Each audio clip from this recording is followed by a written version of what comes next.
Hello and welcome to the Spry Space podcast. I'm Lacey and I've got Adrian here with me and I'm so happy we actually get to be together. How are you? I am great. I'm hanging out, petting a dog right now. Yeah, we've got Ella awesome. here too, who's a wonderful golden retriever. She's going to be popping around. So, we just need to give dog cuddles while we're having conversations like this because it makes everything better. It really does. It's all that's keeping us together right now. Is golden retrievers everywhere. Dogs, yes. So, Adrian and I, today we want to just kind of have a little bit of a social media vent sesh, okay? It's needed every once in a while, and that every once in a while has come, and it's now. Mm-hmm. So, we've got a couple of things to talk about and go over. Maybe some others will come up as we go. So, I'm going to get right into it. You ready? Yeah. Go for it. Let's go. So the first thing we wanted to start talking about is language. I like to think of it as like the living language on social media right now. Adrian, what brought this up in the first place? Why are we bringing this up now? What triggered this? Yeah, well, I think what triggered this conversation was that actually people are very sensitive right now on top of everything else that's happening. People have just been sensitive for, a long time, but anytime something big happens, I kind of notice that people are quicker to be nasty on the internet or nasty to us. So when there's something right now, we're March 16th, where the world news is a little concerning. And so I've just noticed that in general, people are nastier.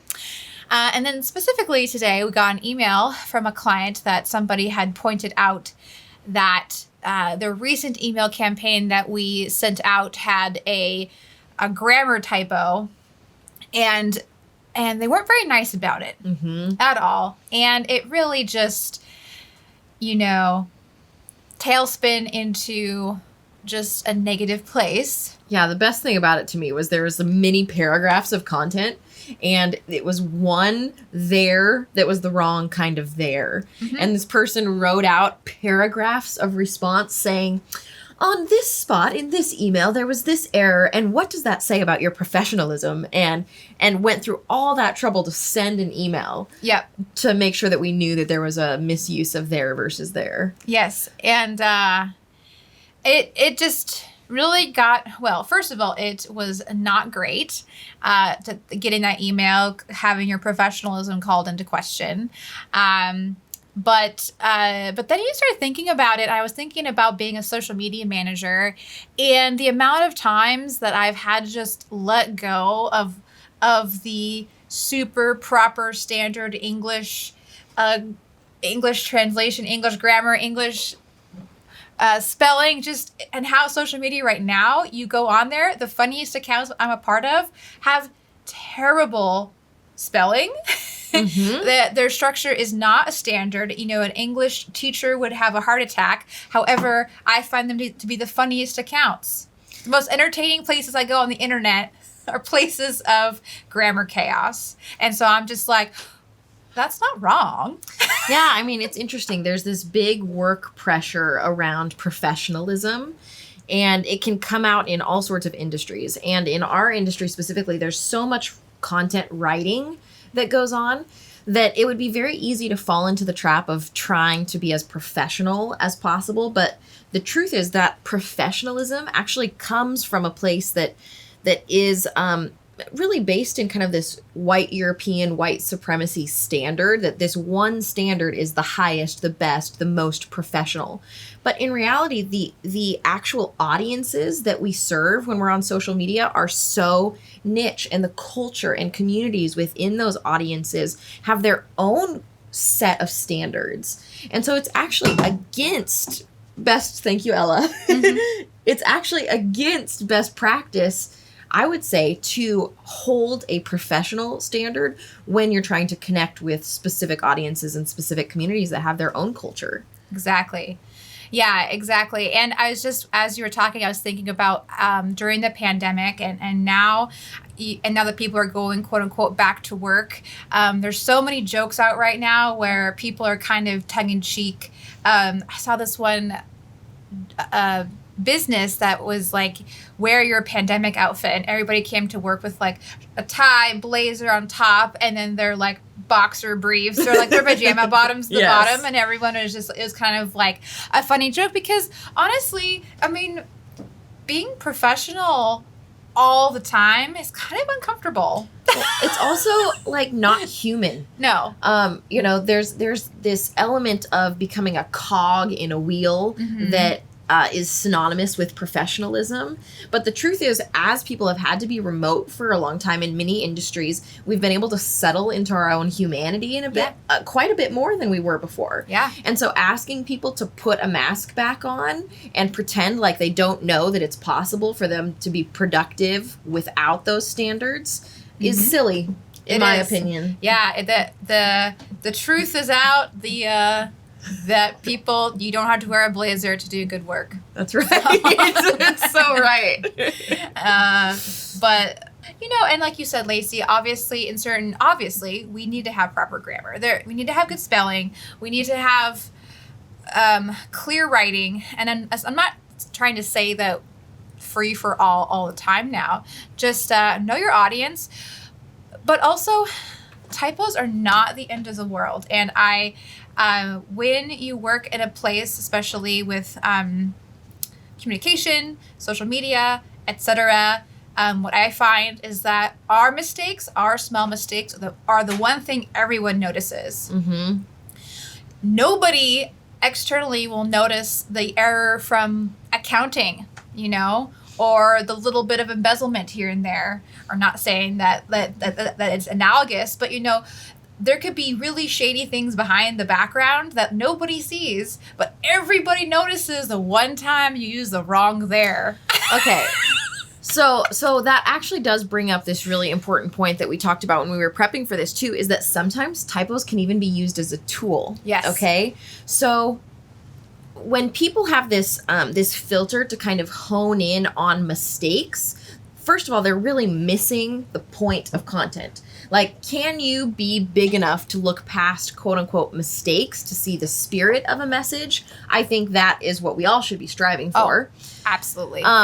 So going back to some content that came out during campaigns, sometimes I think there were typos that were put into content to actually increase engagement rates, okay?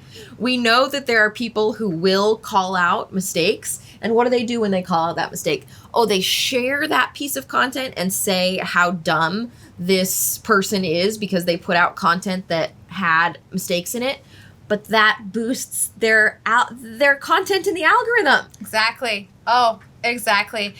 Typos. I'm convinced that there's been several times recently where I've seen this happen, and if it happens once, then maybe it was an honest mistake. A genuine mistake. Yeah, but I mean, comms teams are so large, and there's so many ways that you can catch typos. And you know, I've done it before where there's a mistake gets out, then you put in an extra layer of a review. There's certain steps you can do to make sure that doesn't happen again. And so every once in a blue moon that happens, but once a week, if it happens over and over again, it's a strategy. It's a strategy. And I think, well, it's annoying because I used to be I'm a recovering type A perfectionist from a personality from high school where I had to have a 4.0 and I had to have everything perfect. Yes. And I realized that actually not seeing the main spirit of in which things are intended and created is really, it's exhausting, first of all. And second of all, you give power to other people. You give power to other people to basically kind of troll you or get your goat, really. You're giving them, so if it doesn't bother you, then it doesn't really matter. And they have to go figure out other ways to irritate you. Like asking to borrow a piece of paper. You got to get over that. The next thing that I want to talk about that I think is probably the most important right now is, as social media managers, we are being exposed to all cultural fractures. You know, there is not big content themes right now that are uniting people. There is huge divisiveness happening. And I like the way you put it, how we are exposed to all these little corners of the internet. We're exposed to all these little niches here and there. what we're seeing is these fractures. And it's very hard to have our work environment be this place that has so much cultural fracture on display right now. Mm-hmm. Yeah. No, it's, I mean, well, then add on to that extra layer of, we're privileged. We're privileged that we don't have to be experiencing famine or war, or we're not experiencing injustice where we're white women. We don't have to worry about being murdered in a gas station because someone thought we had a counterfeit 20. So there's just many layers of where you are exhausted from seeing all the fighting and all the terrifying things on the internet. But then you have an extra layer of guilt where you're just like, what do I have to be worried about? Why am I sad? Why, I had nothing to be sad about. So, but then it's kind of like this chicken and the egg. You're sad, but then you're sadder because you're sad. And you're like, why am I sad? I shouldn't be sad. But then you get even sadder. It's almost debilitating, being insulated from a lot of the danger and a lot of the reality of the cultural fractures, but exposed to it. You're exposed to the content, but you're insulated from the actual danger. And so there is this almost debilitating thing that can happen to us as social media managers when we're witnessing everything, but we're not actually in the midst of it. How are you dealing with that mentally? Well, actually, I've been recently talking to a lot of people about it. I wasn't really saying anything. I was just kind of keeping it to myself. But I actually opened up a conversation on Sprite in our Facebook group, just saying, how is everybody doing? And it was interesting. There's a lot of responses. And I was like, oh, we're not all okay. Everyone is feeling some measure of this. And I was talking to a friend of mine. I was saying that, I have like 35 social media accounts that I'm connected to. That's like 35 little windows into different places on the internet that might have a slightly different, that's a different bubble. You get different types of news. It's different than just going onto your own personal place. Yes, much different. And so you get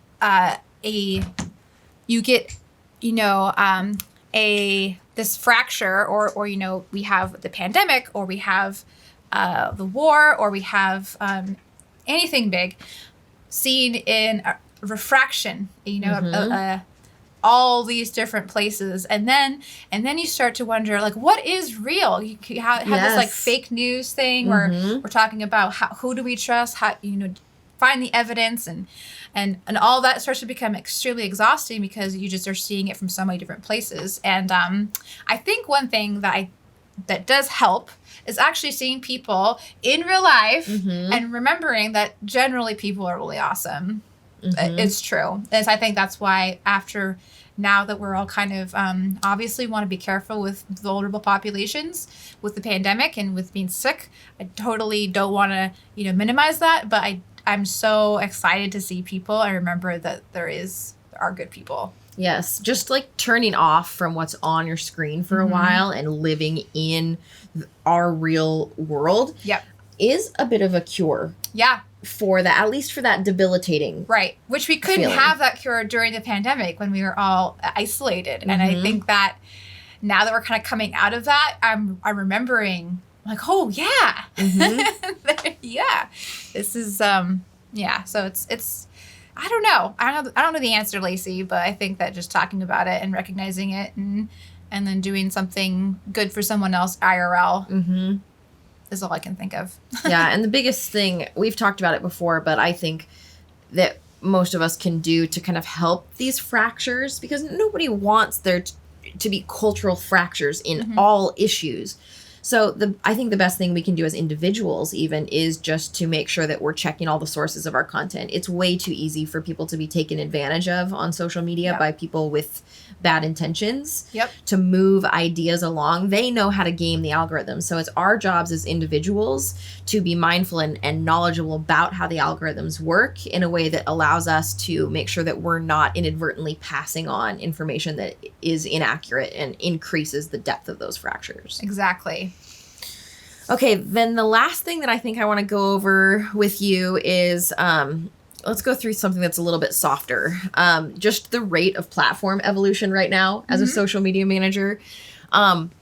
It seems like every week there's a new feature coming out on a platform. Yes. And for me, anyway, it's so frustrating because we'll develop a strategy for a client or for our own brands, and we'll run it for a month, maybe 6 weeks. But then all of a sudden there's a feature change that alters the way that we have to do it. And so to me, anyway, it feels like we are constantly on unsteady footing, where we can't make these big long-term plans about how to create content. And it's hard. It's so hard. Yes.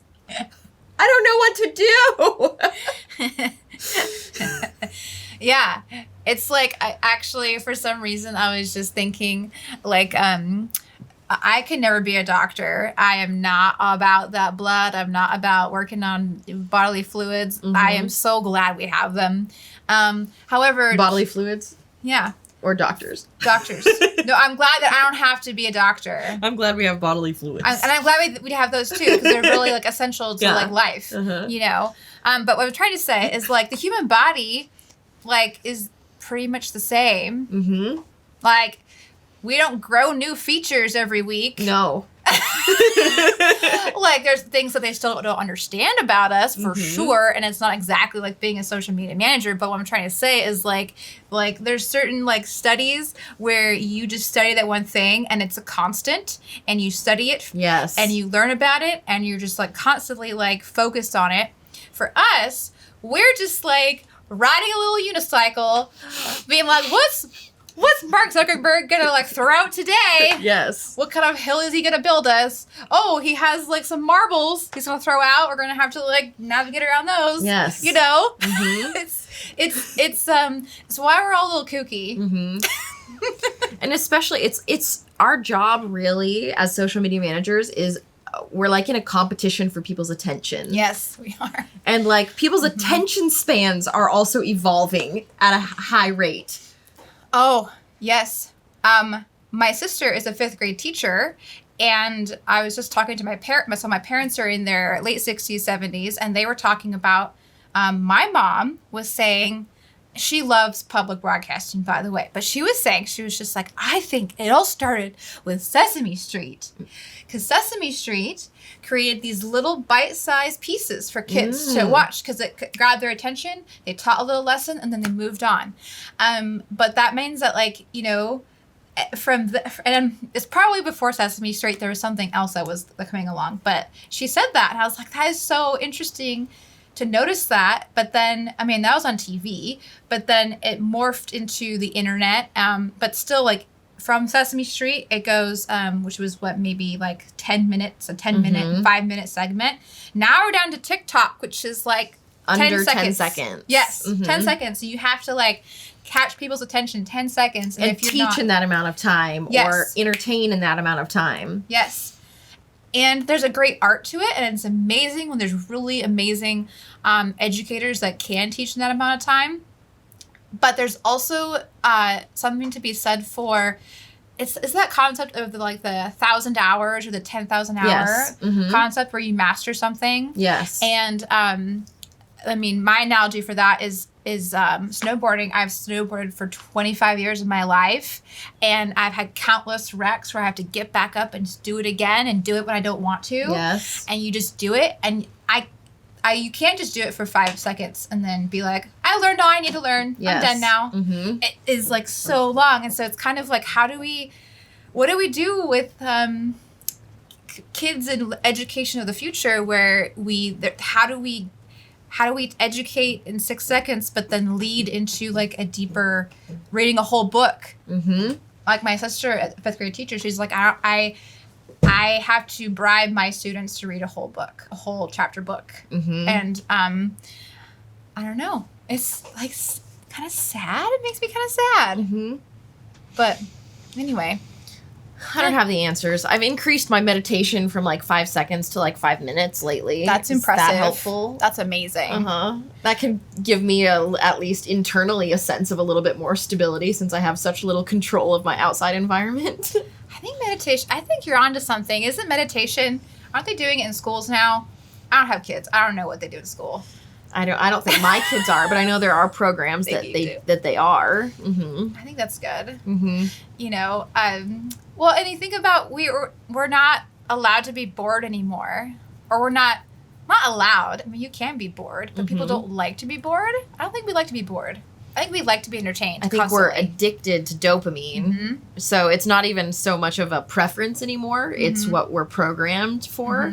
And so we have to actually take that programming back if we want to harness our attention intentionally.